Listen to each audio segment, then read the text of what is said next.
I'm Professor Wallace. I'm chairman of the ILI, and I want to welcome you all.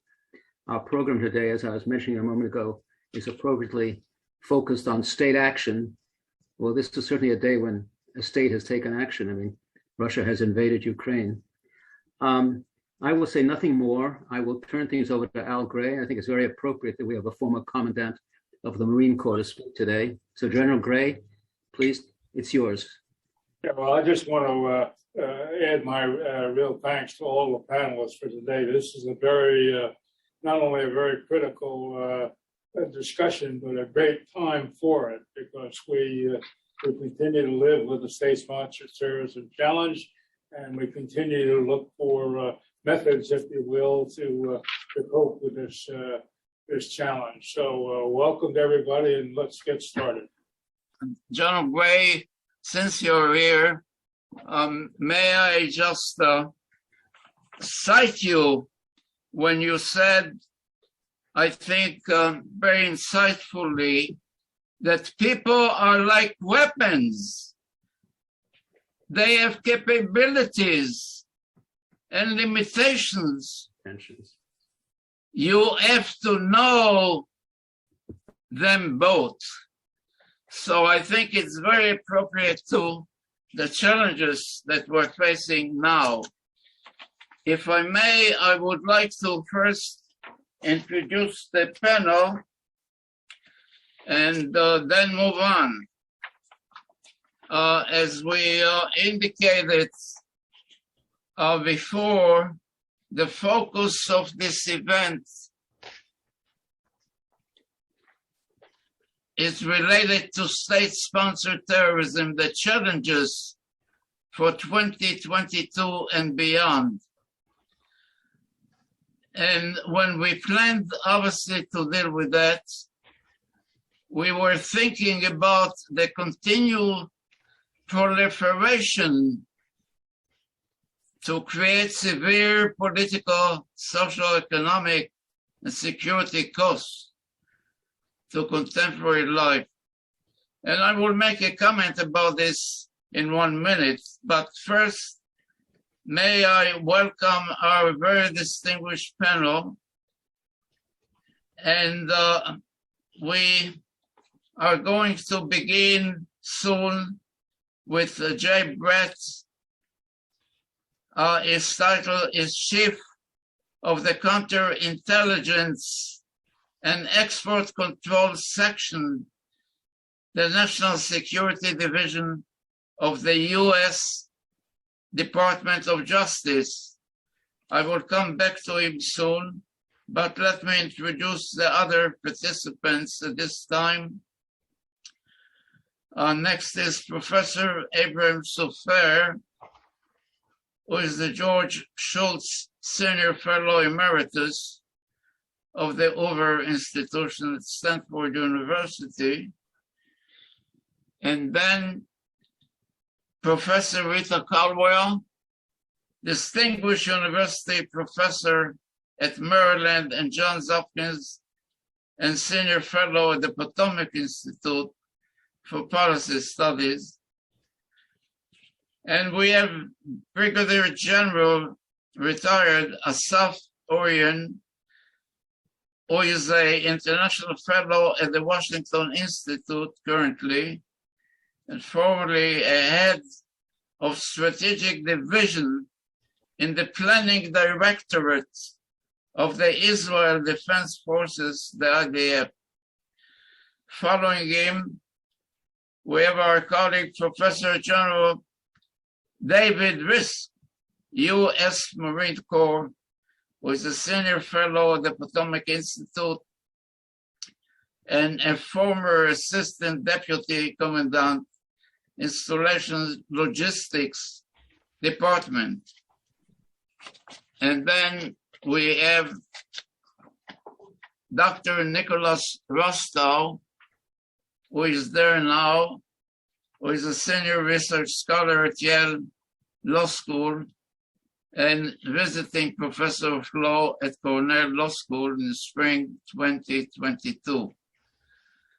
Last but not least, who is a commentator, Ambassador Andras Simoni, who is a former Hungarian ambassador to the US and NATO, and he's affiliated with Johns Hopkins University in the Atlantic Council. So this is the theme.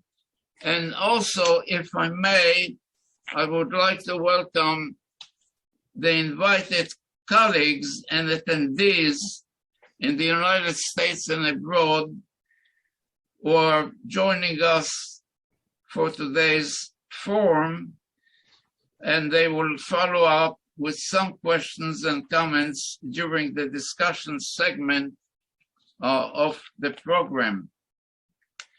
So I would like to, before I introduce again the panelists, I would like to make one quick comment which really relates to the lessons of history that we have to take into account, following the very wise Chinese proverb that we have to learn the lessons of the past, and then we would know the future.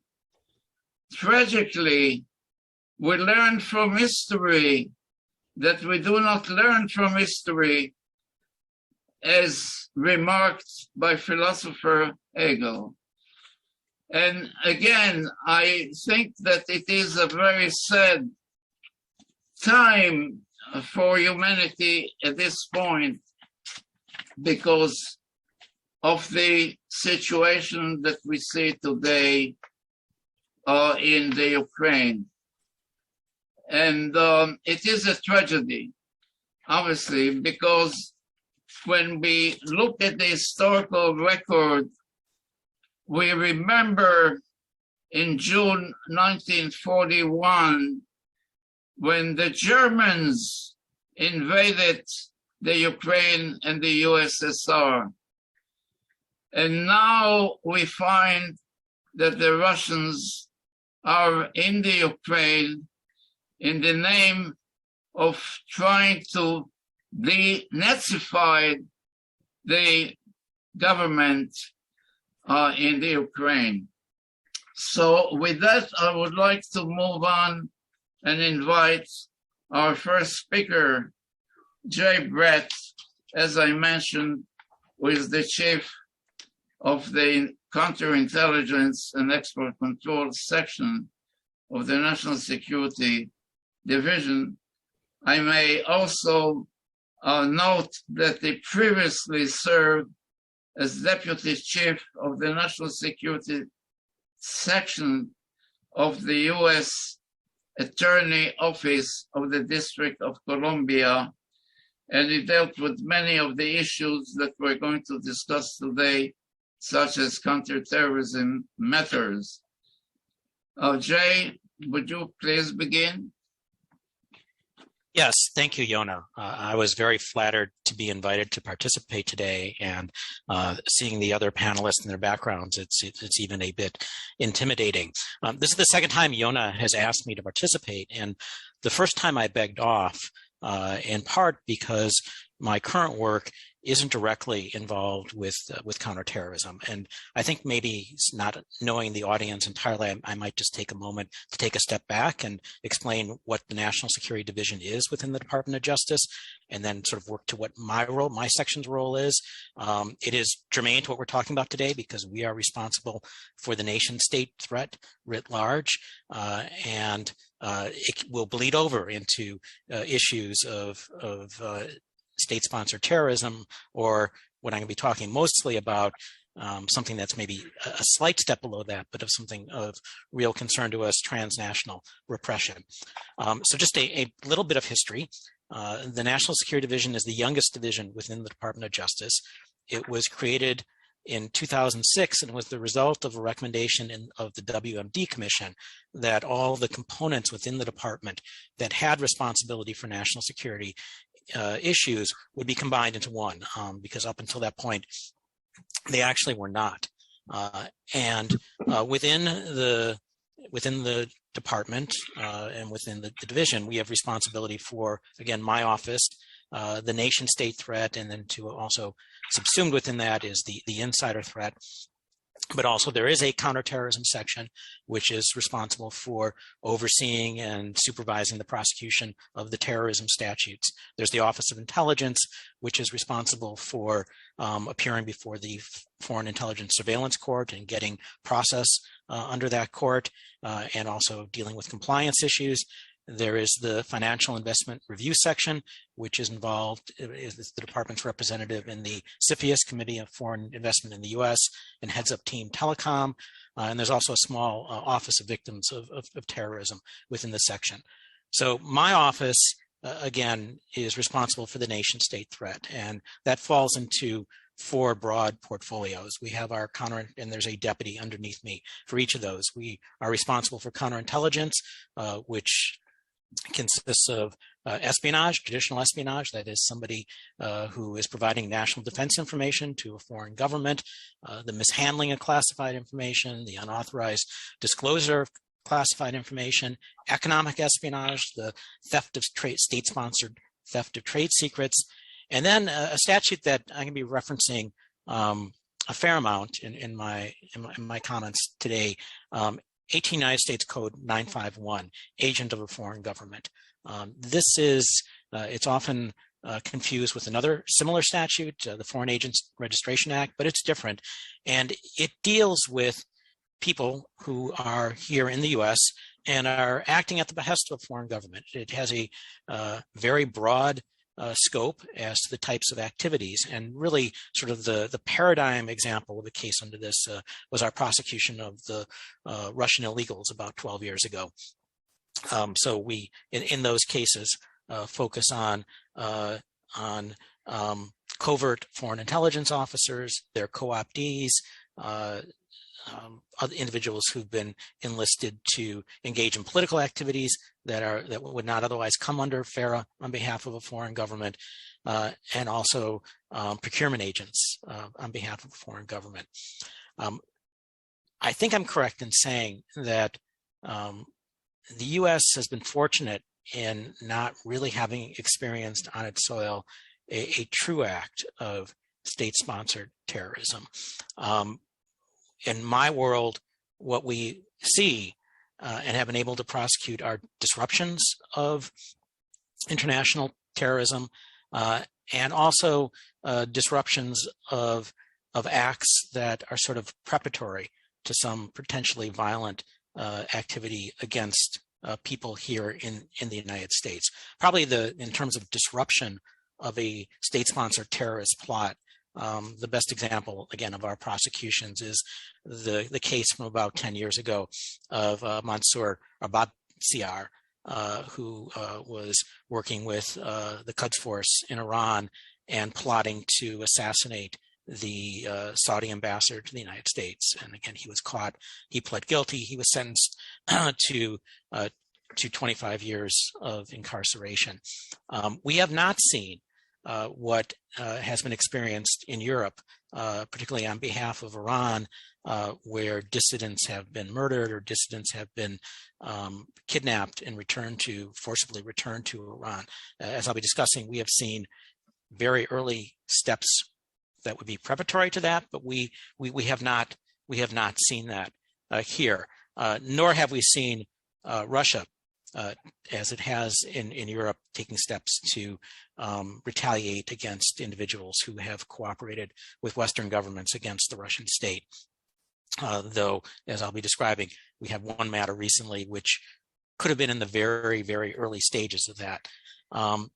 But what we have seen a lot, especially within the last few years, and my boss yesterday, Matt Olson, in a speech that he gave about our nation state strategy, and in particular how we would be implementing it with respect to the People's Republic of China, touched on this, the issue of transnational repression, where we have seen instances of authoritarian regimes taking advantage of our open society to pressure, harass, and potentially harm dissidents who are protesting and demonstrating against those regimes. A fairly extreme example in the case that we recently charged in the Southern District of New York is the case of U.S. versus Churro, which were the charges against Belarusian officials for having participated in the forcible landing of a Ryan airjet air flight in Belarus, and taking off of that flight a dissident journalist and activist and prosecuting him. Some may wonder why we're prosecuting that case. Air piracy is actually something that has what's known as universal jurisdiction. Any sovereign state that has signed on to the air piracy treaties not only is entitled to, but actually, if somebody is found on your soil, is obligated to initiate one of those prosecutions. And in this case, our interest was that I think there were at least 4 U.S. citizens that were on that flight. To look at Iran, what we have seen with Iran, and I guess I should have also taken a step back and saying when I talk about the nation state threat, we are primarily talking about Iran, China, Russia, and the DPRK. But what we have seen in Iran is very troubling behavior, but behavior that fortunately did not reach the stage where any violent action was taken. So over the summer, again, in the Southern District of New York, we worked with that office in bringing charges in the case of U.S. Farahani. We indicted 4 fugitive Iranian intelligence officers and a facilitator who was located here in the United States, who were engaged in a plot to kidnap an Iranian dissident journalist. They had engaged a private investigator. They were doing incredibly intrusive surveillance of her. They had cameras around her home and really 24-hour surveillance. And they were looking at ways, the plot seems a little fantastical, but also very troubling, where they were looking at ways to hire a yacht that they would have kidnapped her in New York and then taken her to Venezuela and then flown her back to Iran. Again, that was stopped in the very early stages. We also had 2 cases in the District of Columbia. One of them is an espionage prosecution of Monica Witt, who is a foreign U.S. intelligence officer who worked for the Air Force, who defected to Iran and provided classified information to the Iranians about undercover U.S. intelligence officers, and enabled the Iranians to put together targeting packages against these individuals who were in U.S. Armed Forces, and at least one family of which had to relocate as a result of that. We also had another prosecution in the District of Columbia, Dustar and Gorbani. Dustar, although born in the U.S., has lived most of his life in Iran, and he was an agent of the Iranian intelligence services. We charged him under the statute that I mentioned earlier, 951, and he traveled to the U.S. and enlisted Majid Gorbani, who in his daytime job was a waiter at a Persian restaurant in Santa Monica, and enlisted him in an effort to go to events where Iranian dissidents would be present, and put together, again, surveillance packages, targeting packages of them. Dustar on his own, when he first, on one of his trips to the United States, he stopped in Chicago and he did surveillance of a Jewish student house on the campus of the University of Chicago, and then also went to Evanston, where the Baha'i religious organization group has a temple. And as I think many of you know, the Baha'is are an oppressed minority in Iran, and did surveillance of that. And again, we were able to disrupt that. We were able to arrest them and charge them, and they both pled guilty.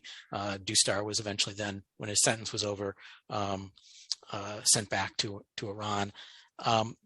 With China, what we have seen is a very concerted effort to harass dissidents here in the United States, and also to try to forcibly repatriate people to China. China has what it openly calls Operation Fox Hunt, where it targets individuals who are at least alleged to have run afoul of Chinese law, and to try to coerce them to return to the United States. And a little over a year ago, we charged a case in the Eastern District of New York that involved individuals from China's Ministry of Public Security and a prosecutor who traveled to the U.S. with the elderly, ailing father of one of these people whom they were trying to compel to return.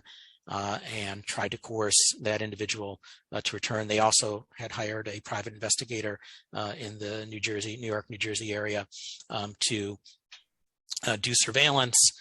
They left threatening messages at the person's home. They did sort of an online harassment campaign against the daughter of this individual, and that's a case that's charged. And some of the co-conspirators were in the U.S. and they're pending trial. We charged another case last year, also in the Eastern District of New York, against, and this is a fugitive, and the company. Per policy, we don't name uncharged entities or individuals, but the company revealed itself after we brought the charges. This is a case of U.S. versus Jin. Jin was an executive for Zoom, and we're on their platform, an executive for Zoom in China who was their liaison with the Ministry of Public Security. And a number of Tiananmen massacre survivors and dissidents on the anniversary of the Tiananmen massacre had chat rooms on Zoom where they were commemorating the event, and Jin was orchestrating a campaign to falsely allege violations of Zoom's terms of service. People would create fake accounts and would go into those rooms and start posting violent images, start advocating on behalf of ISIS and other terror groups, would post pornography, and we charge that under the interstate stalking and harassment statute. We've also charged, and a number of these cases are in the Eastern District of New York because so much of there's a very large Chinese expatriate population there. An Guang, who was a New York police detective who was working again with Chinese officials in the U.S. To conduct surveillance of members of the Tibetan community, and also to arrange official visits between Chinese law enforcement and New York police authorities.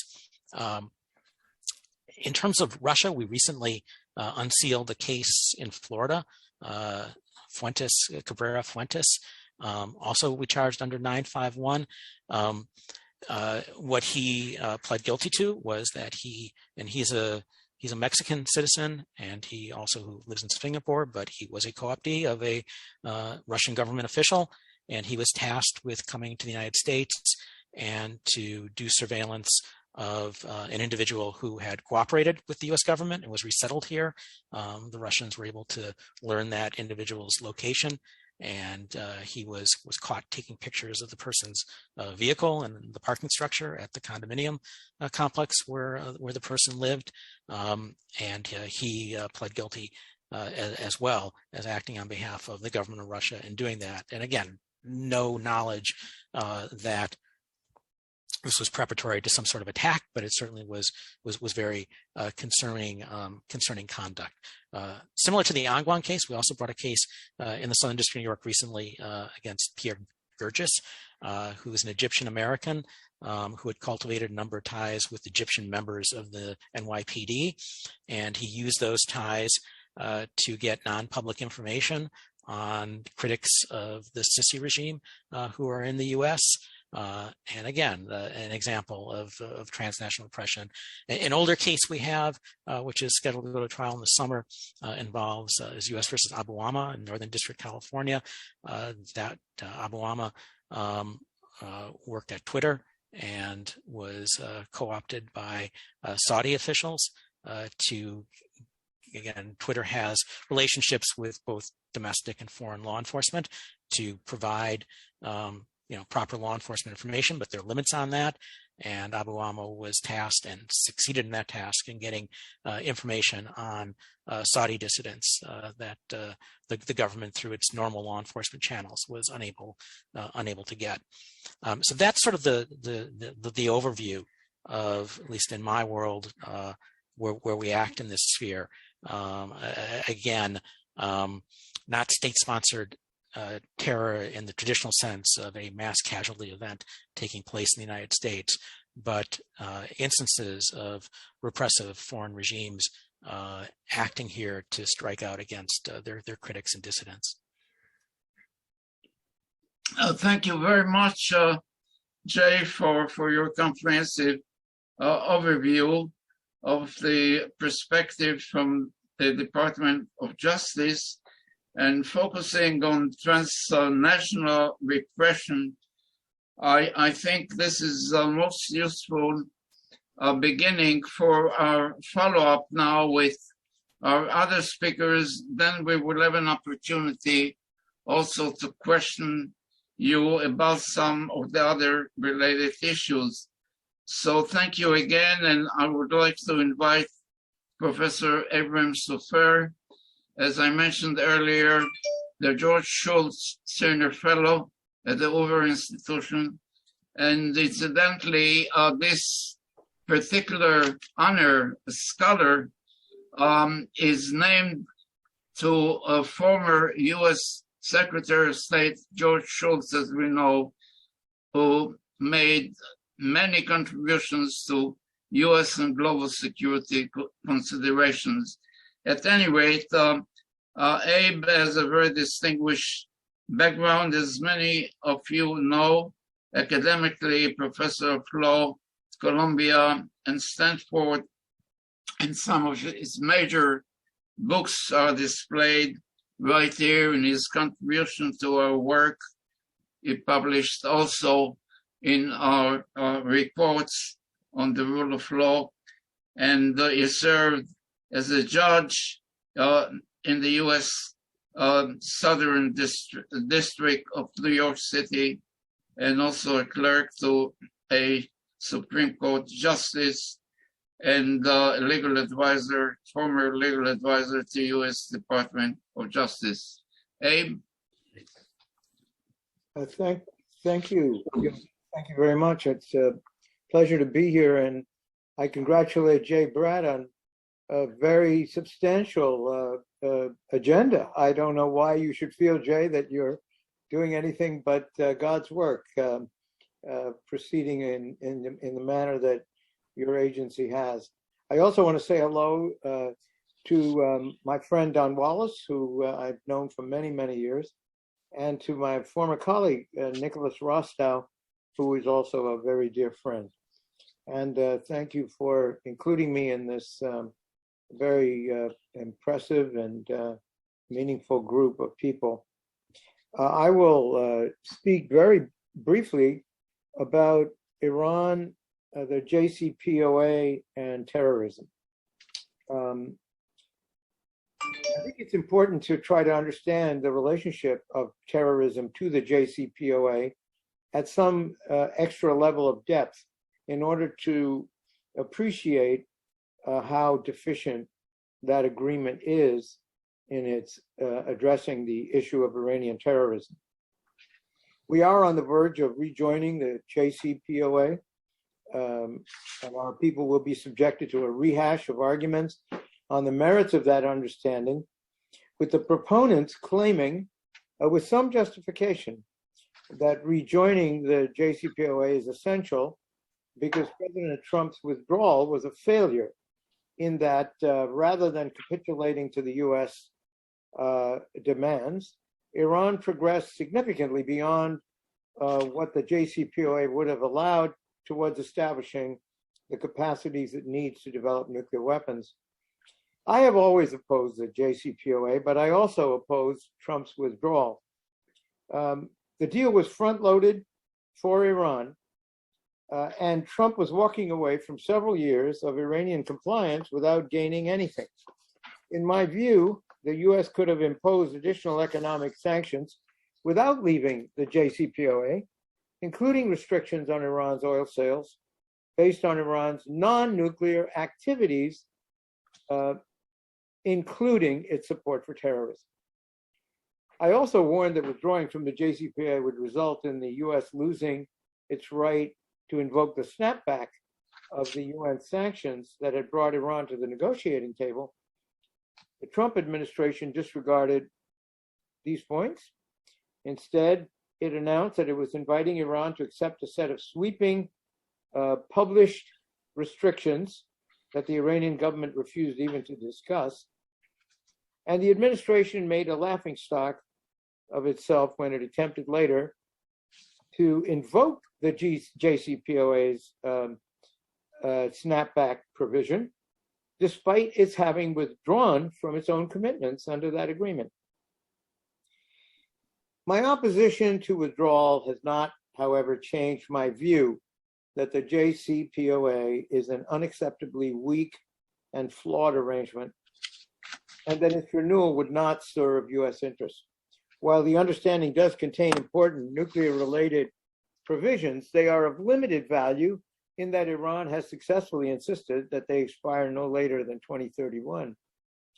But I am not here today to speak about the agreement's nuclear provisions. Rather, I will provide a brief description of an aspect of the JCPOA that was and is likely to remain unchanged.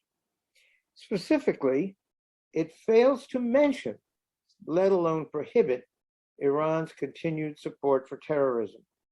My points, incidentally, in this regard are largely applicable as well to Iran's continued development of missiles, its foreign interventions, and its violations of human rights. Iran made clear throughout the negotiation of the JCPOA that it would not accept any restrictions on its support for terrorism or the other non-nuclear activities for which it had been condemned by UN Security Council resolutions.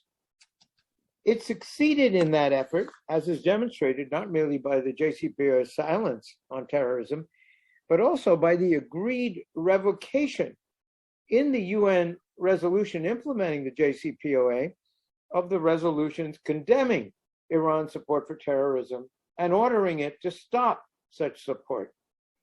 That Iran was at the time of the JCPOA and is now engaged in supporting terrorism is well established, but the P5+1 that negotiated with Iran is unlikely to alter the current lack of any reference to terrorism in the renewed JCPOA.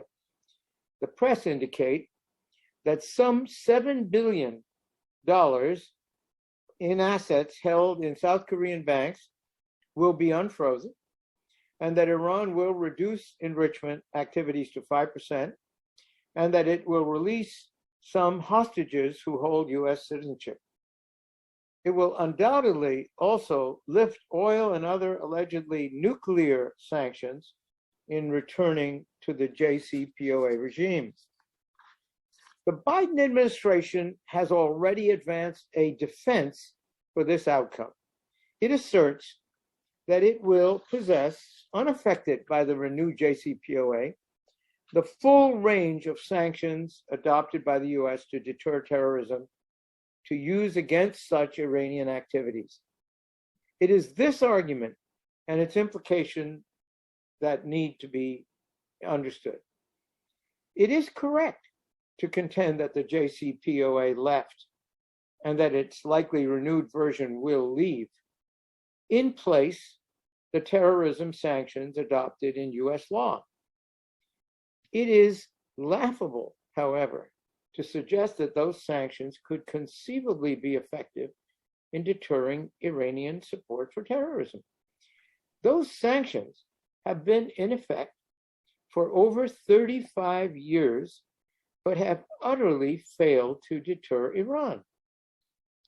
This reality is apparent from an examination of the sanctions specifically associated with support for terrorism. Iran became the principal state supporter of terrorism in the world soon after it came under the control of its radical Shiite regime. It was formally designated a state sponsor of terror by the US Department of State after the Marine barracks bombing in Lebanon, for which it was found responsible. It has maintained that designation ever since, including the year in which the JCPOA was announced. As a result of this designation, Iran was placed on the list of terrorism sponsors, and as such, is subject to certain sanctions. Iran was also deemed an entity that sanctions terrorism and therefore became subject to the Executive Order 13224 sanctions of such entities. None of these sanctions, individually or collectively, has succeeded in deterring Iranian support for terrorism, and Iran remains certified by the US as the most active state sponsor of terrorism in the world. Any objective person can see, therefore, that returning to the JCPOA's regime on terrorism allows Iranian support for terrorism and other offensive non-nuclear conduct to continue unabated. More fundamentally, agreeing to such a regime reflects a disheartening reality about US resolve. Our government is prepared to rely on sanctions for Iranian terrorism that have demonstrably proved inadequate to deter Iran from sponsoring and engaging in acts of terror. It must surely be acknowledged, moreover, that returning $7 billion to Iran and lifting economic sanctions that actually work in reducing Iran's economic capacity will significantly enhance Iran's capacity to sponsor terrorism. No wonder then that Iran agreed in the JCPOA and will agree in its renewed version to allow the US to continue to enforce its ineffectual terrorism sanctions. The situation makes a mockery of the claim that the US remains committed and equipped to force Iran to end its support for terror. The message unmistakably conveyed by the combination of policies reflected in a return to the JCPOA is clear evidence of strategic incoherency. The Biden administration is ready to accept an imperfect and temporary pause in Iran's nuclear weapons program without requiring any change in Iran's intentions and conduct relating to terrorism. For a radical regime, this outcome is plain and simple a victory. The very nature of a radical regime implies a level of determination in shaping and implementing its policies that is not susceptible to change through persuasion based on reason. Iran cannot be convinced to change through persuasion its support for terrorism. It must be forced to do so by whatever means is required for that purpose. The return to a JCPOA type of agreement will do nothing more, therefore, than delay a likely confrontation on the nuclear issues without any reduction in Iran's increasingly dangerous support for such organizations as Hezbollah and Hamas, as well as the IRGC's support for and conduct of individual acts of terror. Now, it is interesting to ask ourselves, what could possibly justify so ineffective an outcome? And one rationale offered by the Obama administration is not even suggested any longer by the Biden administration, and that is that Iran is somehow during this process going to change its attitudes and shift to being a anti-terror cooperator in the international community. The other possibility, and I think a much more likely one, is that the Biden administration is genuinely concerned that Iran will attempt to develop a nuclear weapon unless it is convinced to join this reset of the JCPOA. I think this is a reasonable premise, and I think it's one that, in fact, is going to be valid even after the JCPOA is no longer effective. I think, therefore, that working with these difficulties is essential, despite the fact that they are difficult to overcome. No state has yet attacked a state that was determined to develop nuclear weapons. It is not at all clear that attacking Iran's nuclear program will be successful. Nonetheless, I believe it is unwise for the US, or Israel for that matter, to assume that the threat of attacking Iran's nuclear program and the conduct of such attacks is an unrealistic and ineffectual option. That North Korea was not attacked and deprived of the ability to develop nuclear weapons was a grave mistake that should not be treated as a precedent for repeating such mistakes. While a nuclear-armed Pakistan or India pose little or no threat to the US, a nuclear-armed North Korea poses a real and continuing threat to South Korea, Japan, and an expanding group of states, including the US, as North Korea missile capacity increases. Even more clearly, a nuclear-armed Iran that has demonstrated its use of terrorist methods as well as its readiness to disregard international legal principles would pose a grave threat to several states, including Israel, the Sunni Arab states, and ultimately to Europe and the US. Conceivably, Iran could be contained by a deterrent capacity that threatens to destroy the entire country. But given the inhumanity of permitting and undertaking the destruction of non-combatant populations, a credible threat of attack could deter Iran from completing its acquisition of nuclear weapons. And a well-planned series of attacks could hold up Iran's program to the point that other efforts might be taken that succeed. These views are widely shared among Americans and within Congress. Iran is right to want a US commitment on which it can rely, but it will not succeed in securing such a commitment. It has twice failed to understand that agreements by the US to suspend economic sanctions in order to get Iran to reverse illegal actions such as the seizure of our diplomats can never bind the US to continue such suspensions indefinitely, regardless of Iran's support for terrorism or other threatening conduct.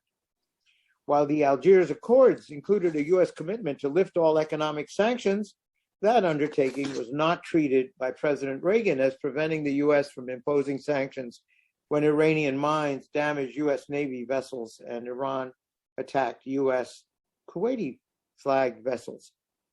Similarly, President Trump could and should have read the JCPOA to have been limited to nuclear issues, and therefore to fail to prevent the US from imposing economic sanctions for Iran's support for terrorism and other illegal conduct.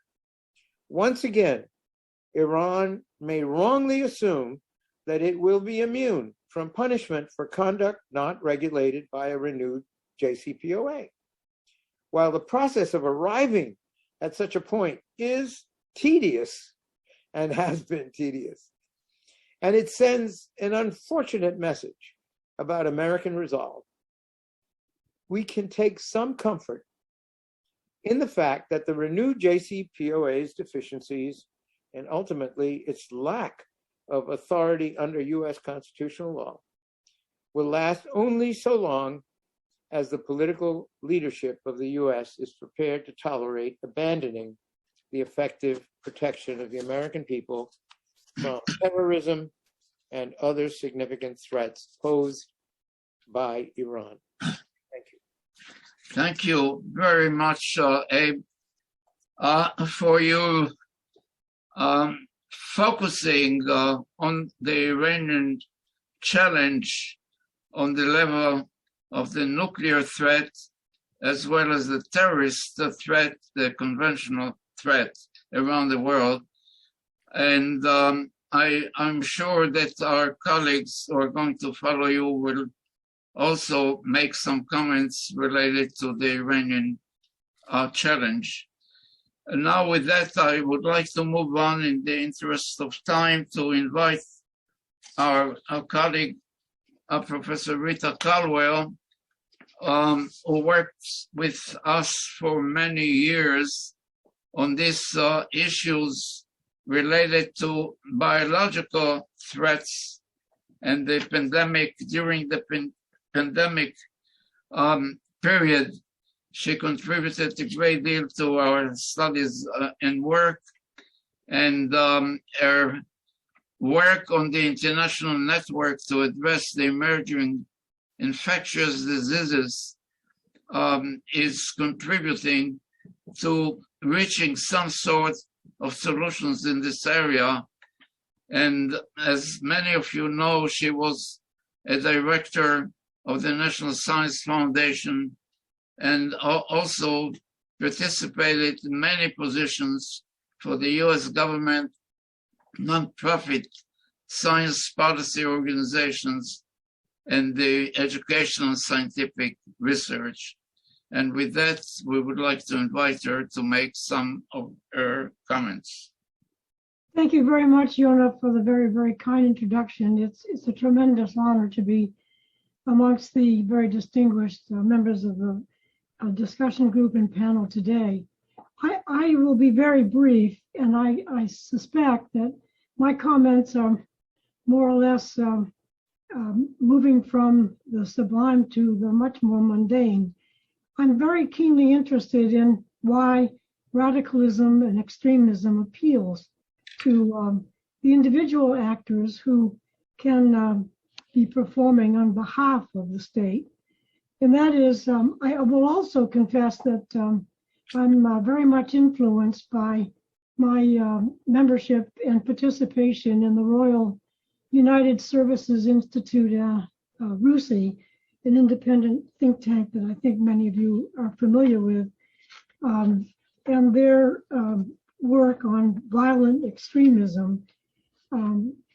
Clearly, it's important to identify specific target groups in these actions that have been described, and to be able to determine risk factors, not from assumptions, but really from as much information as can be gathered as possible, and to determine in a wider social environment of the at-risk individuals who would become extremist radicals, and be sure that those in the social environment are well placed to be able to identify the signs of radicalization and the warning behaviors. But we can't assume that they're always able to spot or report the concerns, but nevertheless, this is a very important aspect of dealing with terrorism. I would like to state that over the last year, especially since the events at the US Capitol on the 6th of January, and today's warning that a convoy of trucks and radical demonstrators are on their way across the country to appear in Washington, D.C.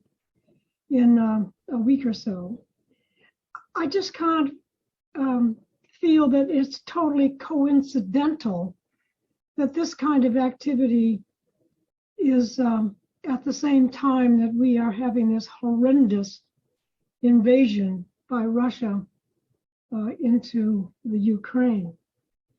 And so one aspect that I would like to focus on that has been a discussion and topic of several meetings is that there is an appeal which we need to understand to some of the active and former military members to extremism and to, let's say, far-right radicalism. And I would like to question just what is driving this threat, not just in the US, but in militaries across the Western world. And so it's important to consider how the hyper-masculine and organizational culture promoted in the military might be creating a bridge of familiarity and appeal between military service and far-right extremism. On the one side of the threat, there are individuals who already possess far-right extremist beliefs and radicalism that enter the military with the purpose of using their service time to gain useful skill sets or to enforce their belief systems. That is the opportunity to engage in essentially sanctioned combat with an outgroup. And so this aligns with the research that indicates that others like organized criminal gangs or state organized terrorist teams will infiltrate the armed forces, the government, in order to, in the case of the armed forces, to receive the accompanying training. And so this means that we have to address this threat that comes from radicalization during or after time in service and the appeal that these groups might offer to current and former members of the forces, as well as specific targeting strategies aimed at veterans and retirees by extremists because of their skill sets. For example, there's evidence of a strategy employed by a US-based neo-Nazi group appealing to veterans for their skills. They see the radicalization of these ideological viewpoints as secondary. So the unfortunate aspect of the patriarchal foundation that's developed with the archetypical hero as a white, straight male figure who is brave, valiant, honorable, and patriotic. The same patriarchal organization applies to most groups across the far right spectrum and the radical spectrum, with many of the foundational expectations of heroism twisted to these extremist viewpoints. And unfortunately, we find that female veterans and right-wing extremism leads to becoming, one might say in quotation marks, one of the boys.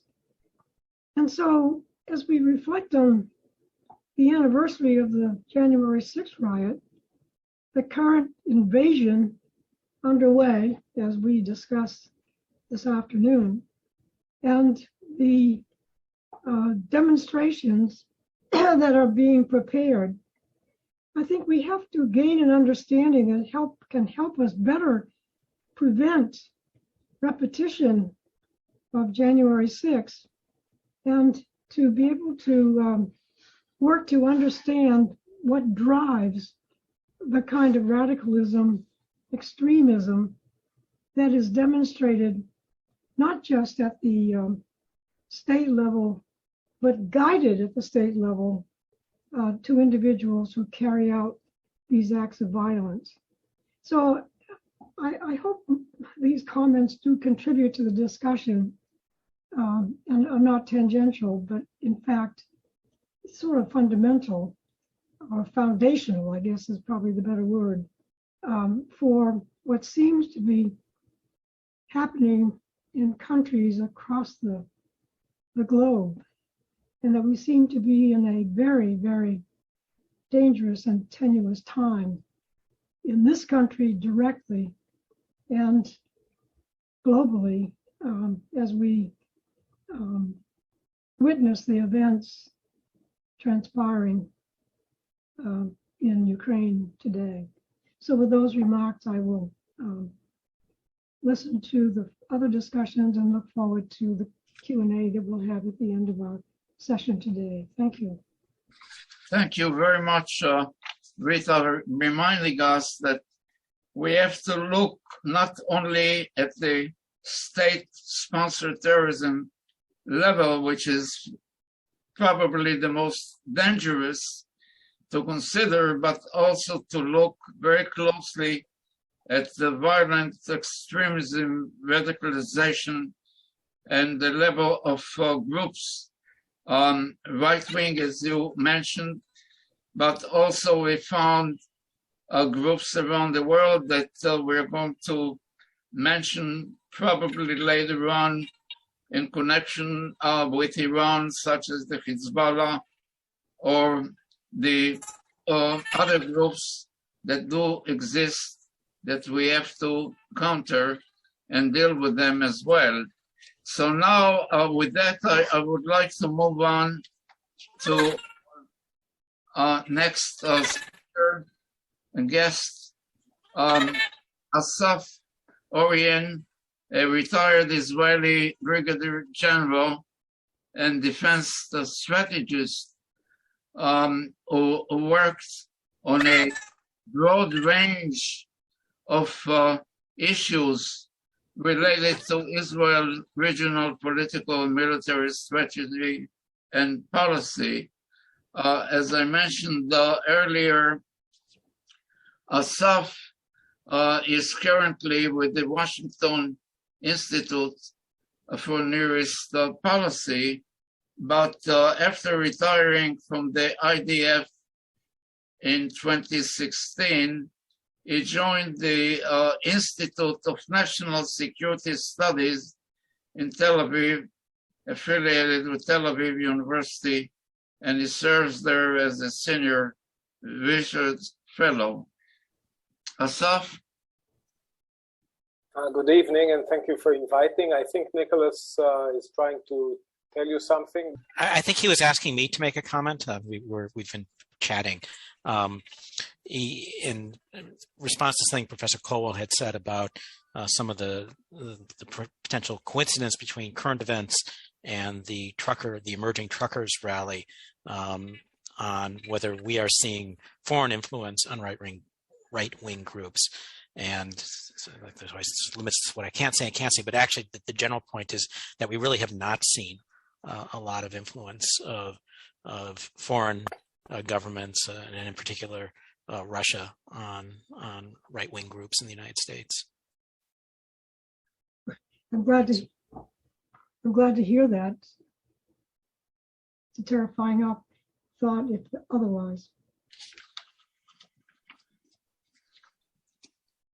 Asaf, are you set? Yeah, okay. So thank you for inviting, and a good night from Israel. I'll try to sketch a broad line view of the Iranian terror system, but really in a systemic way. We understand it's a kind of war fighting to promote political ends, of course, and the regime of the Iranian Ayatollahs is a clerical radical with a messianic vision and a revolutionary one. So their ultimate purpose is, of course, regime survival and regional hegemony, which means, in their words, a Middle East without imperialism, that's you, Yankees, and without Zionism. So it involves your leaving and our extinction. This explains much of what Mr. Bratt said, that you don't experience large-scale terrorism by Iran because, well, most of the energy is spent in our region, and you get just the remains. So Israel finds itself the kind of a vanguard and the canary warning against this system. But since in the last 20 years, and more than that, the US is very active in the Middle East, we're suffering from this pain together. The Iranian strategy combines the nuclear quest that Professor Sofer mentioned with the conventional military power, and the machine that I will speak mostly about is the proxy terror enterprise.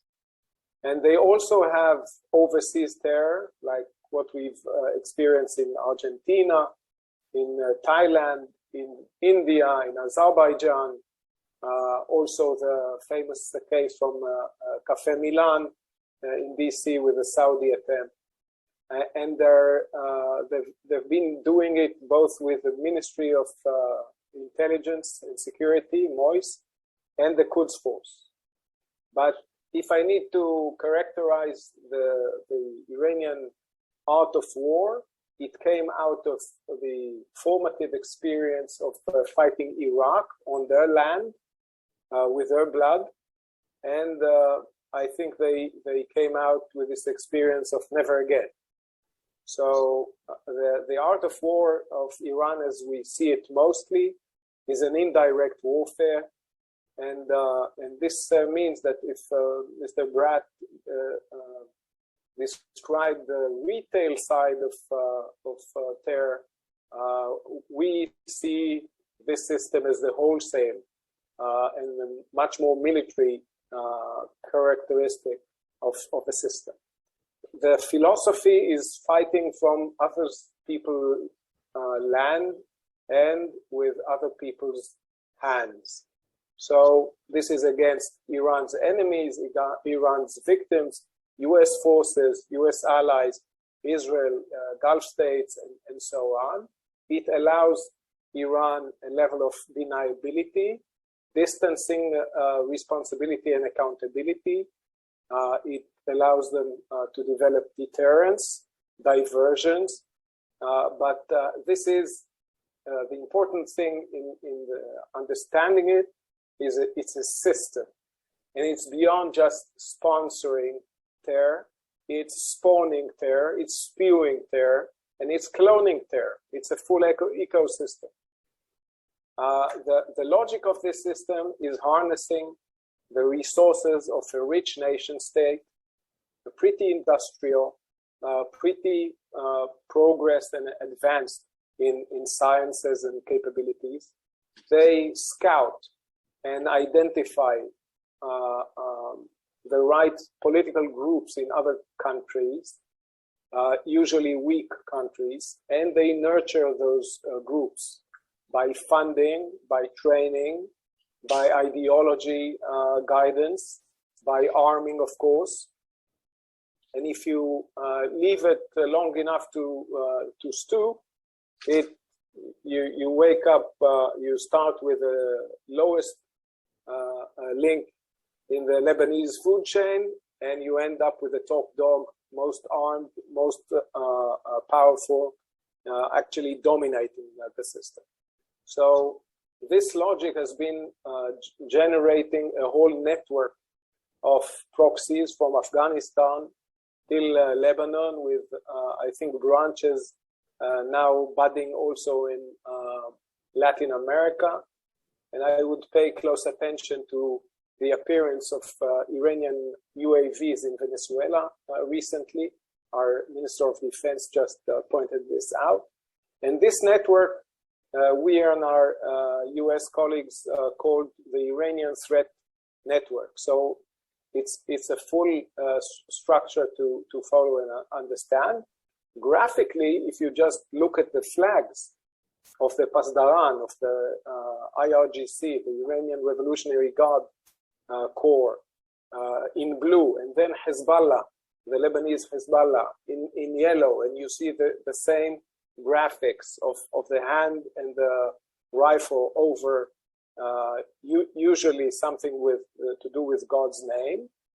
And then the same is with the Iraqi Popular Mobilization forces, the Hashd al-Sha'bi, but also forces that we've seen in Syria called the Zainabiyun or Fatemiyun, the Afghan and Pakistani branches of that franchise. So you see that the graphics tell you about the cloning system, even just on the visual level. Now, Israel found itself fighting Iran's proxies over the last 4 decades, but only belatedly we understand that we're fighting the tentacles instead of going after the octopus. So we fought with the Hezbollah in Lebanon since the late 70s, early 80s.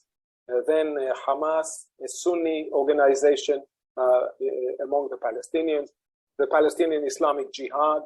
In Syria itself, we found ourselves in a new theater, and occasionally they try to reach out to Israeli Arabs, but that's quite sporadic. Now, we've seen the logistics flow, like from Iran through the Arabian Sea, Red Sea, Sudan, Egypt, Sinai, Gaza. We also see nowadays the flights coming over from Tehran to Damascus unloading, and happily enough, we were clipping that at the bud when we strike there. We also saw some early interdictions in the Red Sea and in Sudan. And since the Syrian civil war began, Qasem Soleimani planned to have another frontier around Israel and started to build it. And since 2017 or so, Israel has been pushing back against that development and rolling it back significantly, delaying it, but not utterly stopping. More recent years, we've all seen the Houthis in Yemen, the same clone system, shooting at Saudi Arabia more or less twice a week. We recently saw the attacks on the UAE, very symbolic when our president visited there. And we certainly saw the recurring attacks on UN forces, on US forces in Iraq, in Syria, in other places, your embassy, the Green Zone, and of course, Israel.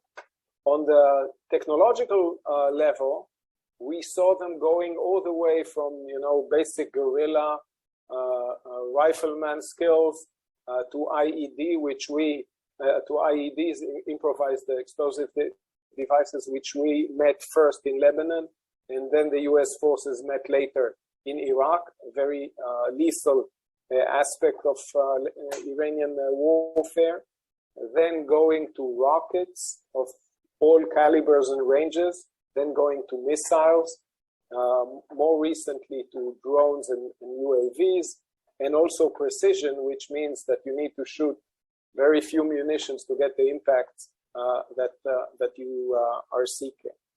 So 40 years after the Iranians came to Lebanon, our most severe military threat on Israel, on its borders, is Hezbollah, the Lebanese Hezbollah, whose ballistic and missile arsenal is probably larger than most European nations. I'm not counting Russia in that. It's a league of its own. But beyond that, it's only Iran's missiles that are a severe threat to Israel. Now, those two efforts of nuclear and the proxy terror campaigning are mutually reinforcing, because they're diverting from each other. It's a good diversion to say, hey, you see my nuclear thing, leave the proxy issue. It's just a small thing. But at the same time, people say, okay, let's focus on nuclear because terror we'll do later. So we leave terror because we are focusing on the nuclear.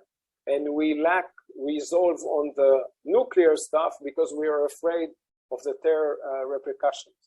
Now, without a serious pushback against the attacks on US forces, US allies, and so on, the US deterrence is eroded. Actually, the same footprint of force has a smaller reputational footprint. So Iran is encouraged and emboldened, not only in their attacks on the UAE, but also in Vienna when they're more resolved to keep on going.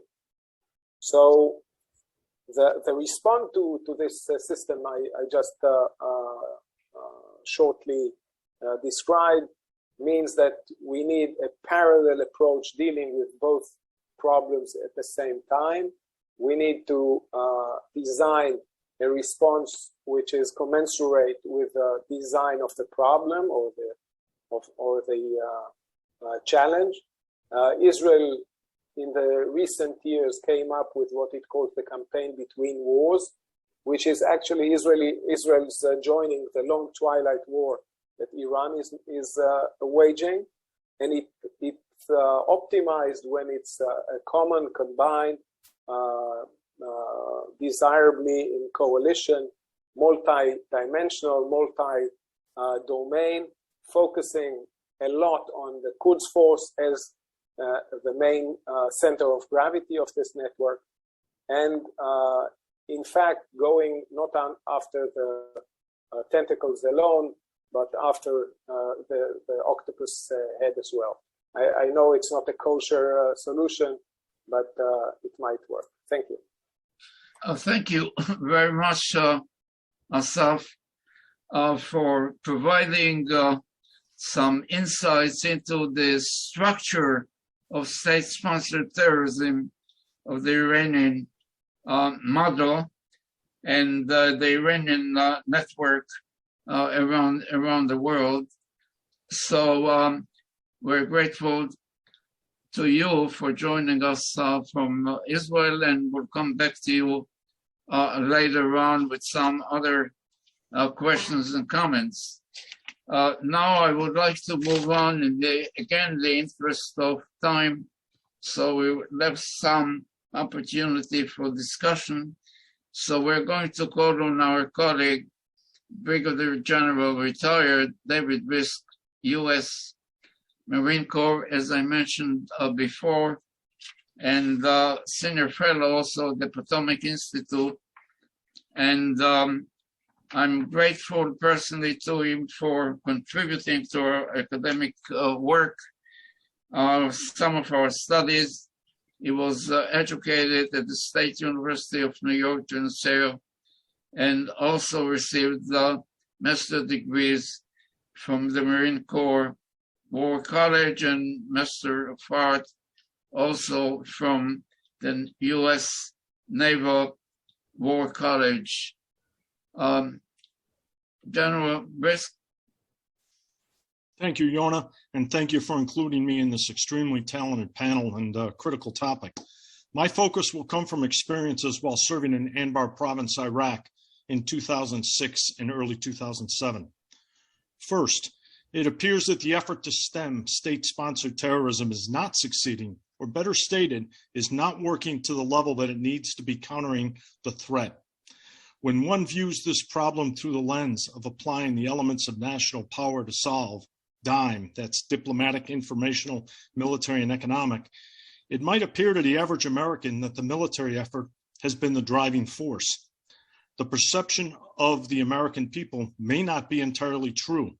I can't comment on all initiatives that have been pursued to stem state-sponsored terror, but it is offered that a singular military solution is not the answer and will not succeed.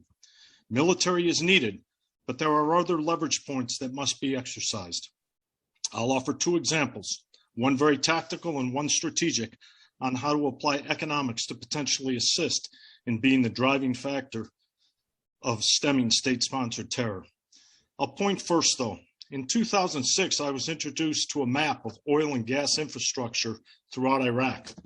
My interest was focused on Anbar, and there were 3 pumping stations labeled H1, H2, and H3. I asked what the H stood for, and I was told Haifa, because the line ran to Haifa where it gained access to a port. I asked, isn't there a threat of destroying this infrastructure running to Haifa?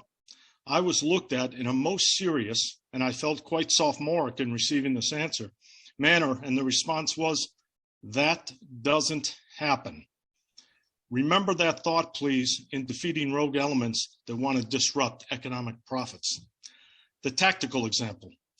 In 2003, when the U.S. Attacked Iraq, decisions were made by the U.S. that pitted former Iraqis, supported by a variety of players, fighting against the U.S. After 2 tours in Iraq, the first to conduct the initial ground war in 2003 and the second in 2004 to serve in Anbar Province, it was obvious the solution sets were almost purely military. But in 2006, I was assigned as the Deputy Commanding General for Economics and Governance. Different approaches were pursued with good results. I will comment on the economic initiatives. In El Qaim, a city on the Syrian border where the Euphrates River crosses into Iraq, Marines made tremendous inroads with local sheikhs. These relationships put a single tribe in control. The tribe, along with the US military, drove out those disrupting peaceful efforts. This left a single tribe to work with Marines, and the tide turned quickly. The local tribe knew who was good, who was bad, a new face, a dangerous face, just like you knew that in your neighborhood where you grew up. They kept foreign influence out or helped identify it to their benefit. They got control of the border crossing points and all that comes with it in the name of jobs, a cut of profits and contraband, etc. I'm not implying this is perfect, but it brought peace because of economic advantage provided to that tribe. The strategic example. In the late 1990s and into the early 2000s, the concept of a pipeline running from Turkey to Austria was envisioned to lessen reliance on Russian energy sources. It was named the Nabucco pipeline. The pipeline would harvest gas and oil from Iraq. It would be supplied from various gas and oil fields throughout Iraq, one being Akaz.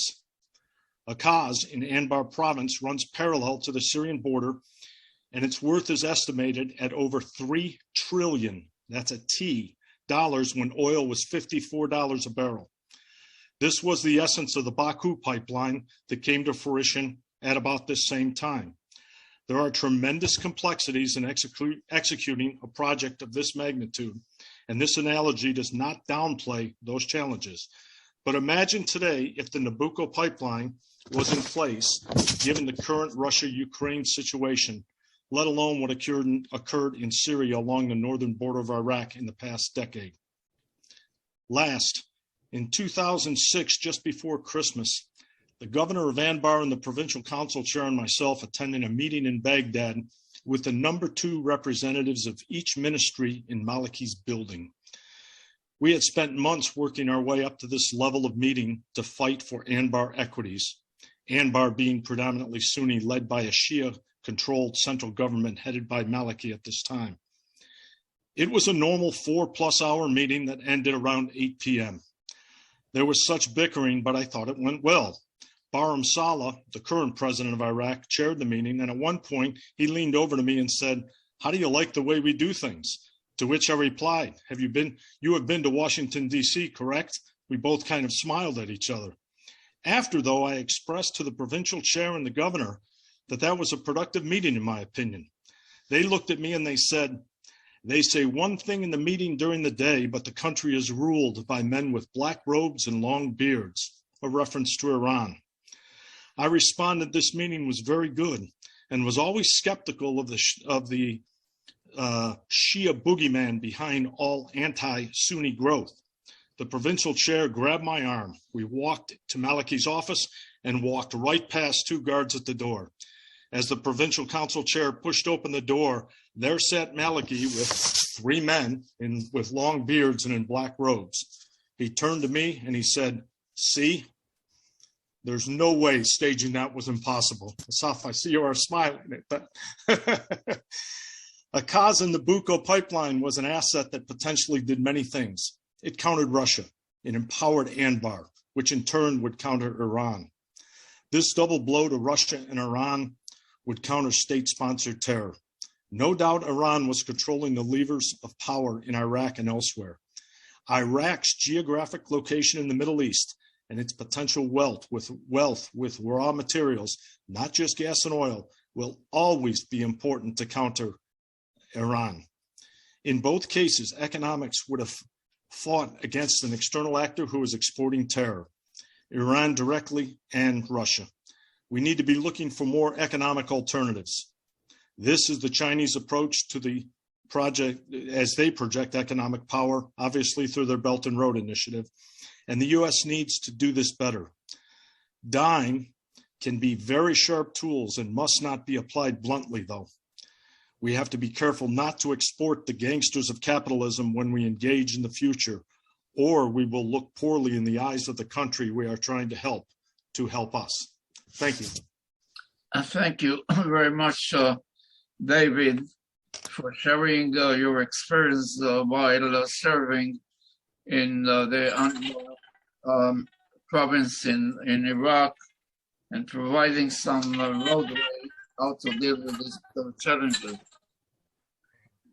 We'll come back to you later on. I would like to move on and again invite Dr. Nick Rostow. As I mentioned before, his very distinguished work in the academic activities. Also, he was teaching many other universities. And more importantly, in terms of our concerns now, he served in the U.S.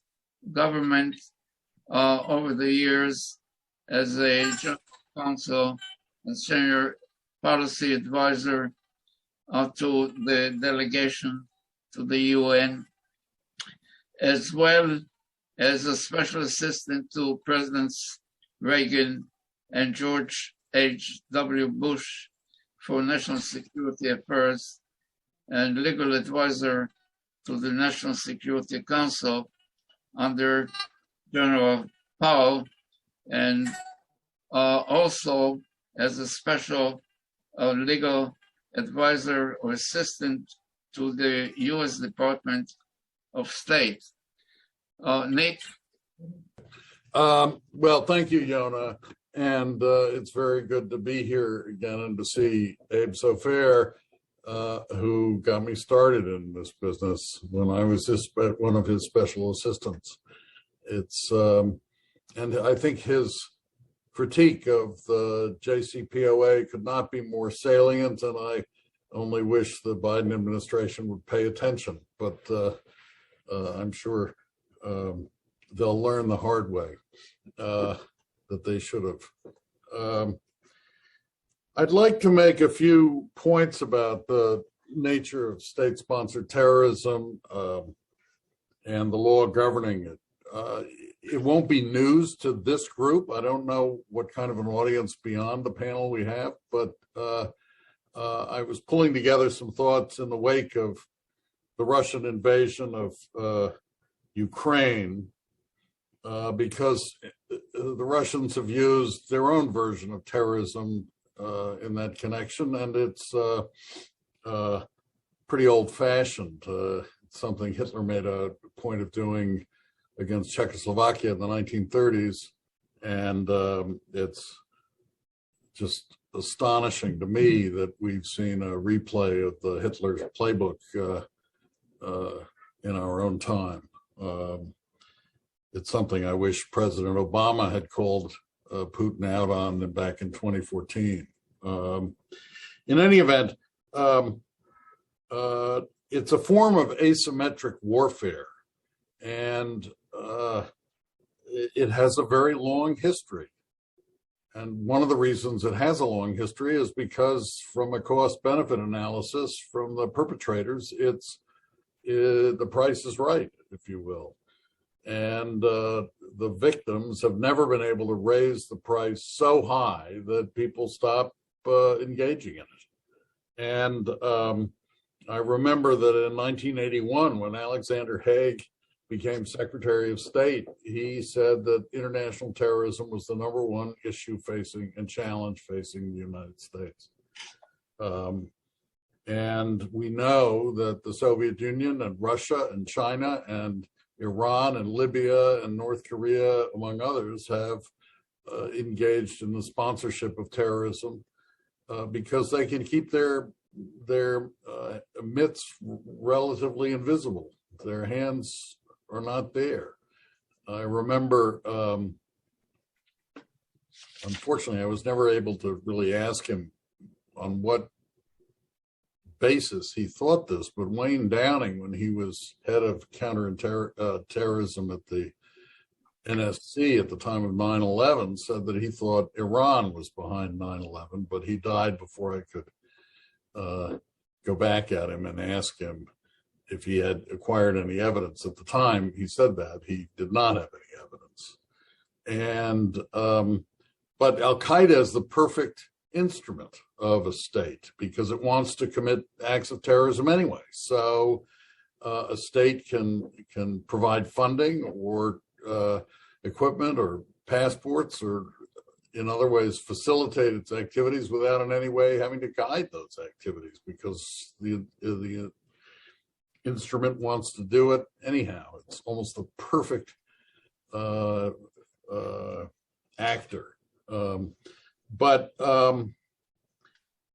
I began with Ukraine, and I think that the formation of a separatist movement in Ukraine, which wouldn't have existed without Russia, any more than the Sudeten-German problem would have existed without Hitler, is a form of terrorism too. And so we need to be mindful of that when we consider what is going on in Ukraine. In a way, Putin has made use of the full panoply of instruments, and he's not done yet, I don't think. Iraq during the 1990-91 Gulf War tried to use and support terrorist attacks against the United States.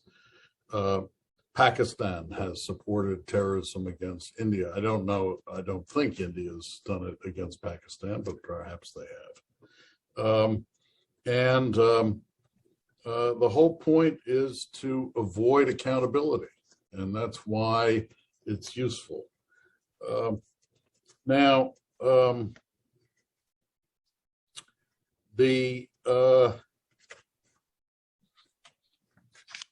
what are the responses that are possible, and what is the legal regime in which they take place? The international law on this subject is rather robust.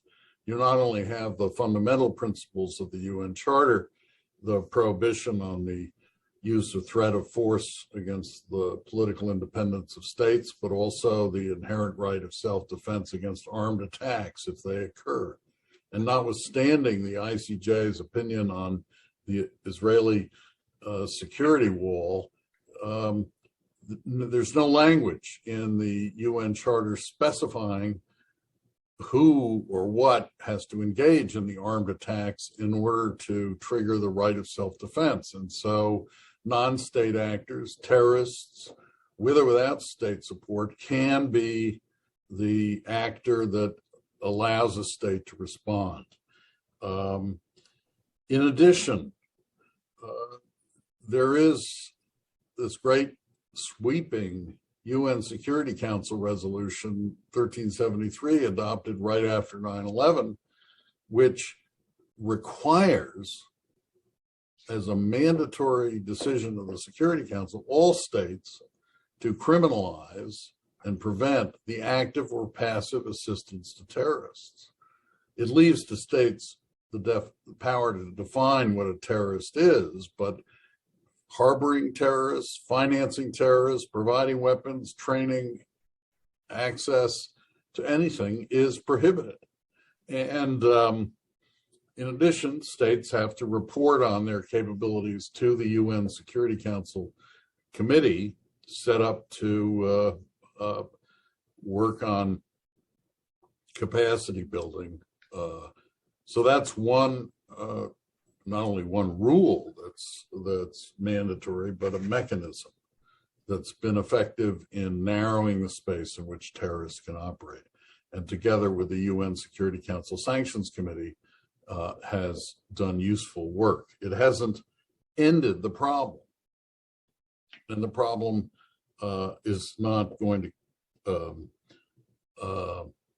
come to an end for the foreseeable future.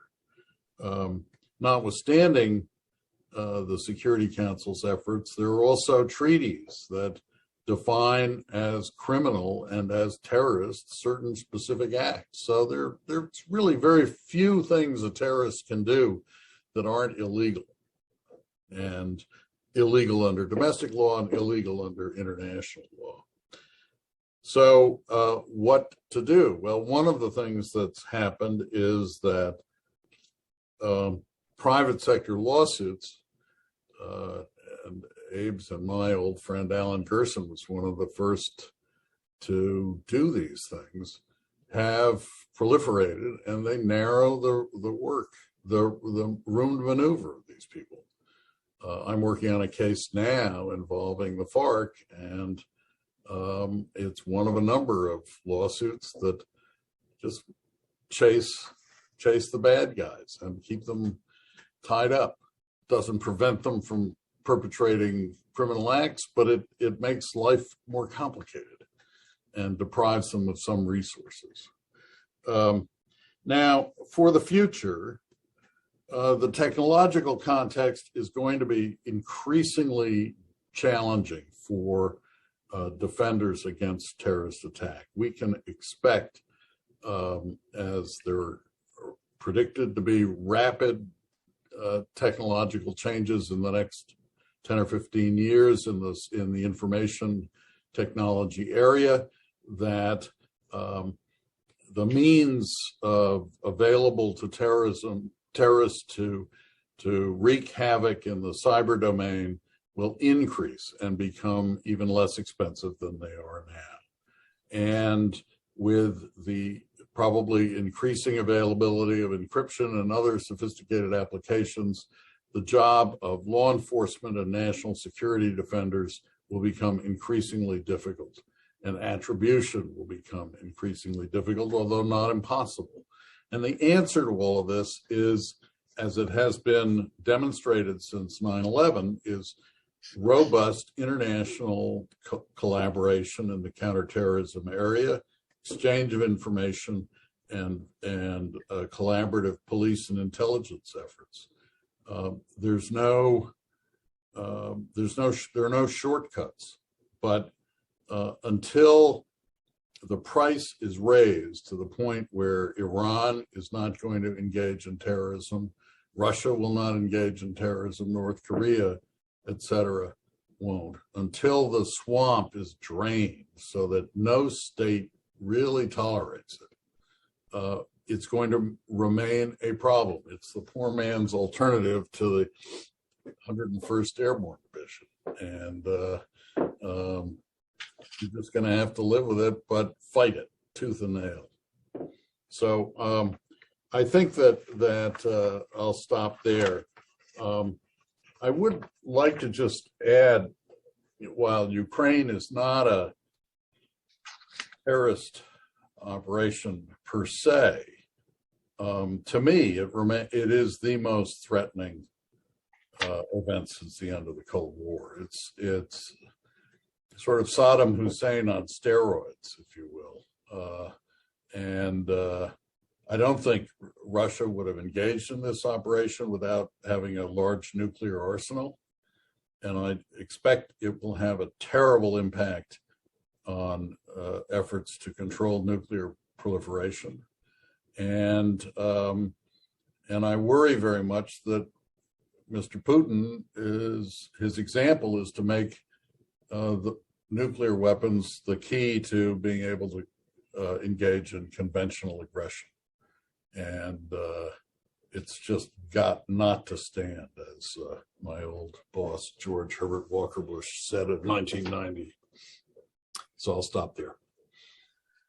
Okay, thank you again for your contribution to our discussion, Nick, and we'll come back to some of the issues that you raised. I would like to invite our commentator, Dr. Andres Simoni, to join us.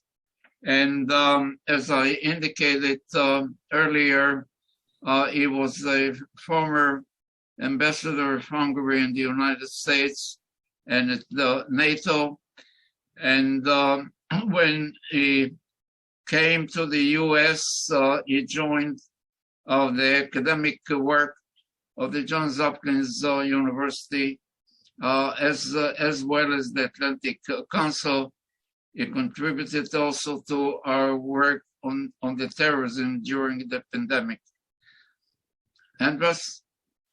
Thank you. Thank you so much. Can you all hear me? So, probably yesterday we would have had a totally different conversation. And so I'm going to put aside what I was going to say yesterday. And I want to latch on to basically what Nick Rostow just said, and I hope I don't offend you calling you that. I wanna,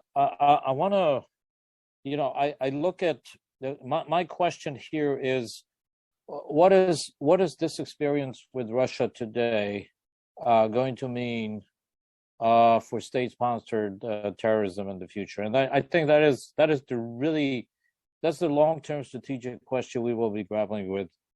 And I don't have the answer. The one thing I'm certain of, and here once again I want to agree with Professor Rusto, that Russia would not do this if it was not the second largest nuclear power in the world. I'd also say that I was in the room in 1994 in Budapest when John Major, Bill Clinton, Yeltsin, and Kuchma signed the Budapest memorandum, and I famously remember one of the Ukrainian diplomats leaning over to me after the document was signed, and he says, "There goes our independence." And I at that time I told him, "Oh, come on, you must be kidding. I mean, this is a great day." But in retrospect, I would say that it was a bad decision. We all know that the Ukrainians did not have control over those nukes, but the fact that the nuclear weapons were in the Ukraine would have given them a stature, would have given them a lot of respect, and we would have treated them totally differently. This is one. The second, I want to comment on the effectiveness of sanctions. My issue with sanctions is simply that sanctions, without being backed up with military force or military force, is worthless. My problem with the sanctions that we have been issuing today, that yes, it will hurt Russia.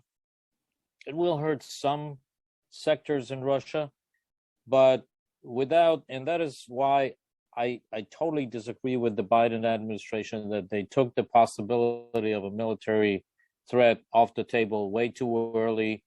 And also today, while announcing the sanctions, I simply don't understand why the president had to repeat it over and over again, that we are not going to fight a war with the Russians. The fact is that the only thing the Russians care about, who is going to stop us? Now, this is a closed conversation. I do believe that there are countries out there that might step in. I hope Turkey will step in.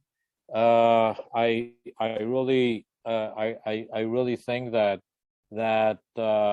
you know, there at a certain moment we need to show more determination than just words and sanctions.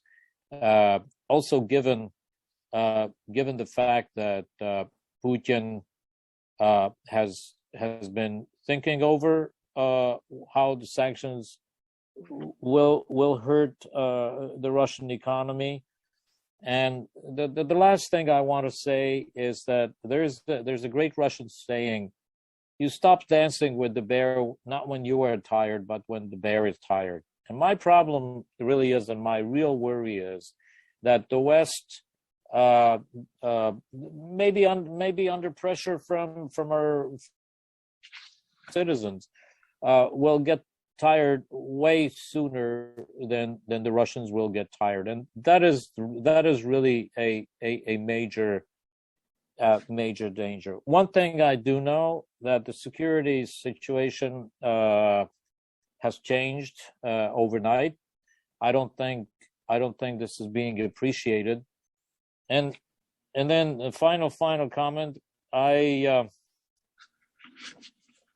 In 2000, I had when Putin was fresh in his position, I remember telling George Robertson, my good friend, former at that time Secretary General of NATO, I said,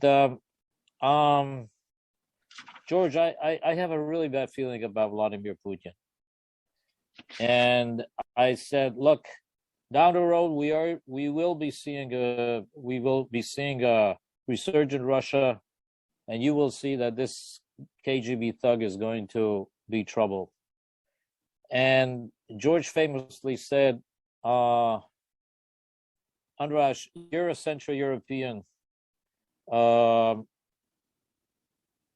just paranoid. But I do remember a couple of months later, he called me, and I was out of office at that time. And he said, you know, Andras, I was thinking over this. Even paranoids have enemies. So I wanna stop here and just say that I really, really enjoyed the conversation, and these are all terrific the contributions. But Abe, I also want to applaud you're out there somewhere. Are you still here? Abe Sofar, you made some very, very, very strong points, and like you, I've never liked the Iran agreement, but this is, at this point, I shouldn't get into it. I just want to say that this is great, and Yona, thank you for pulling this together. This was really sobering, and it was a great conversation. And honestly, I think these are the kind of conversations that will help us figure out, okay, how are we going to deal with this new situation? Thank you. Thank you very much. Again, in the interest of time, I would like to invite our speakers to make some comments or to ask a question or whatever it is. And then hopefully we may have some other questions from the audience. So we are going to begin according to our list. Jay, are you still there, Brett? Jay? Yes, I'm here. Yes. Do you have a comment or question this time? No, I really don't have much to add, especially when it comes to a lot of larger policy questions. I'm better advised not to weigh in, even though I may have my own thoughts. But when I appear in my official capacity, I'm always reluctant to say anything on policy matters. All right. Okay. Abe Sofer, are you there? Sure. I enjoyed listening to these excellent presentations, and it's particularly poignant to think about the Budapest Protocol and what how we basically misled Ukraine into thinking we would back its security. Not a very good day for American pride and freedom. I hope we find a way to integrate all these ideas, and I'm sure that Yona, you're gonna do it, as always. Thank you. Okay, thank you. Rita, anything? Well, I was not exactly happy when we started the conversation. Now I feel rather despondent. I think we're facing a really, really tough time. And I just hope that the comments from this very distinguished group can be brought together and brought to the attention of somebody who can make some better decisions. Thank you. Okay, Asaf? Yeah, thank you. It's been a bit eclectic. So we've done small scale terror, we've done large scale terror, we've done the ultimate terror in atomic weapons and history. Budapest was a location for other Russian interventions, not just the disarming of Ukraine. So this is why you're paranoid, and coming from a paranoid nation, I can relate. About the nuclear deal, At the time in 2015, some people in Israel said, "Oh, the JCPOA is like the Munich agreement." That's 38, yes, not the last conference. And I wrote a small piece saying, well, you know, rather than saying it's good or a bad deal, actually, in a very Jewish way, it's both. It's like the Pharaoh's dream. It has a good beginning of the 7 good years, and then a terrible ending with the 7 bad years. And regardless of was it a good deal or not, it gave us a delay. And if we're smart as Joseph, we should have used the time well. Now, we didn't. That's we should admit. And it's very tempting to to focus on Trump's withdrawal from the JCPOA and the ensuing crisis that came afterwards. But let's look at the advantage of that. We got a peek into the future of how sunset looks. When there's less and less limitations, and Iran is helping itself to higher and higher levels of enrichment, shortening the time from decision to significant quantity. And even the wording, you know, going back to the JCPOA, can you really enter the same river twice? It's all changed, so we understand it's not the same deal anymore. And so I think regardless of deal or no deal, we need to face serious questions here. If we are both committed, the US and Israel, to preventing Iran from acquiring a nuclear weapon, we need to strategize that. We need to make sure that the distance between decision and action or having it is long enough. We need to make sure they're vulnerable to our capability and that we have the relevant capability to stop them on time, should they try. And we, after that experiment of the last years, we should draw the red lines earlier. Okay, so JCPOA gives you the 3.5 enrichment rights. So if you go to 20, I slap you with economic sanctions. If you go to 60, I bomb you. And then let's think about if you try it again. Because otherwise, they just cook you 20 degrees each time, and you never jump out of the cauldron. So we need to make sure there's robust monitoring, robust early warning or intelligence enterprise there. We need, each of our nations need its capability to stop them should they try, and we should think whether we do it together or alone. But I would take this JCPOA thing as a learning experience. There is a lot to learn, and we actually got a preview of the future. Instead of getting it in 2025 or 2030, we got it in 2019. So now the question is whether we use the time again as Joseph did. Thank you. Thank you very much, Asaf. Anyone else? General Gray, would you like to make some comments at this point? I'll talk at the end. Okay, yes. Andres? Yeah, I'd like to ask Asaf a question. Okay, so where we landed yesterday, will this embolden the Iranians? Absolutely. We just wrote a paper in Foreign Affairs. The thing is that America's pivoting to Asia more in mindset than in body. Like, okay, the CENTCOM is still pretty robust, but everybody in the region understood that America has lost the appetite for any fist fight.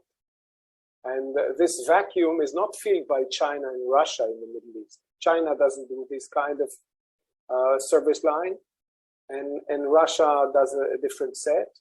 So Iran is feeling strong, and look, they're shooting at the UAE, at Saudi Arabia. They're sending UAVs our way, and they're attacking US forces, and there's no stopping. So why shouldn't they feel emboldened? And now the autocracies, autocrats are up, and the West is on its back foot. So what's not to like? In defense of the United States, I have to say that Europe has lost the appetite for a fist fight much sooner. Yes, it's true. And frankly, we can regain it. I think we're well on track on regaining our stature. You know, we're standing up in the boxing ring. The one thing I want to comment, it was a mistake to think that you can shelve some issues in order to concentrate on China. You cannot shelve the issues. Those issues are going to come back to haunt you, and one is definitely Iran and the Middle East, and the other obviously was Russia. It was a mistake, but I'll stop here. Thank you for this comment. I agree with you. Thank you. Okay, Nick. Yeah, I think that it's premature to say that the West has completely lost its nerve and its mind. I think the unified response to the Russians is one of the most heartening things that I've seen in a long time. And I think this administration has done a superb job diplomatic job in getting everybody on the same page. It may not be a perfect page, but it's got to give Putin pause and it's got to give Xi pause. And if I were in Tehran, I'd be careful because I don't think the American people have lost their stomach, and I don't think the Europeans are completely hopeless. They're showing quite a lot of strength, and I think the German blocking of the gas pipeline for the moment is a very, very important sign. Okay, General Gray, would you? You got anything, David? Negative, sir. Looking forward to listening to your thoughts. Over. No, I'll just wrap it up. Then I want to thank everybody for what I think was a great panel. Some of the things that bother me over time. Number one, as Professor Rostov indicated, and so have many others, this terrorism idea has been around a long time, and for hundreds of years, really, and so on. I remember in 60 years ago, we in the Marine Corps, we had a very futuristic thinking commandant, General Green, and he wanted us to do a study in 1963. He wanted to know what the world was going to look like in 1985. And so we went to Syracuse University and we got a bunch of professors from around the world, from around the country, and we studied it for a year, geopolitically, et cetera, et cetera. Interestingly, that study said that, this is 1964, it said that by 1985, terrorism will be a much bigger factor, and the Marine Corps would be well advised to get in coordination with the State Department and try to defend against this.